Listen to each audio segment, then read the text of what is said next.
నమస్కారం మేడం. మీ పేరు? మా పల్లె సురేష్. ఓకే, ఏ ఊర్లో ఉంటారు? మా తాండ్రు నియోజకవర్గం. ఓకే, ఏం చేస్తుంటారు సార్? నేను డ్రైవింగ్ చేస్తాను. ఓకే, అంటే ఇప్పుడు రేవంత్ రెడ్డి గారి పరిపాలన ఎలా ఉందంటే ఏం చెప్తారు? పర్వాలేదు మేడం, చాలా బాగుంది, చాలా బాగుంది. మన కాంగ్రెస్ పార్టీ అంటే మన కన్న తల్లి లాంటిది. ఓకే, అవును మేడం. మన కరెంటు కానీ సంక్షేమ పథకాలన్నీ అందుతున్నాయా? అందుతున్నాయి మేడం. సన్న బియ్యం అవి అందు వచ్చేసినాయి. ఎలా ఉన్నాయి అవి? పర్వాలేదు వండుకుని అవే తింటున్నాం మేడం. ఎలా ఉంది తినేదానికి? పర్వాలేదు, బాగుంది మేడం. చాలా వరకు అమ్ముతారు. అవును మేడం. అరే ఇంతకుముందు దొడ్డు బియ్యం ఇస్తుంటే ఇప్పుడు సన్న బియ్యం ఇస్తారు. అలాంటివి కొన్ని తింటున్నాం.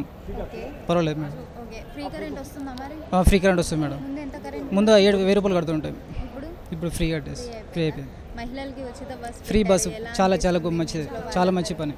చాలా బాగుంది. బాగుంది మేడం. ఓకే, మరి రైతు భరోసా పడింది? అదే పడ్డాయి మేడం. ఎలా అనిపిస్తుంది? బాగుంది. సీజన్ ముందే పడ్డది. పడ్డాయి. ఇప్పుడు అది కరెక్ట్ టైంకి పడ్డాయి మేడం డబ్బులు. చాలా మంచిది పని. ఓకే, అంటే ఇప్పుడు మీకు రుణమాఫీ అయిందంట? రుణం అయిపోయింది మేడం. ఇందిరమ్మ ఇల్లు శాంక్షన్ అయింది. మొత్తం 5 మంది ఉన్నాము. 5 మందిలో ఒకరికి వచ్చేసింది. ఓకే, అంటే బీఆర్ఎస్ ప్రభుత్వంలో ఉన్నప్పుడు శాంక్షన్ అవ్వలే మేడం. అనేసి అన్నారు. అదే. సో ఇప్పుడు ఎలా అనిపిస్తుంది? ఈ కాంగ్రెస్ మంచిగా ఉండకపోతే ఎవరికి ఏ పథకాలైనా అన్యాయం కాలేదు.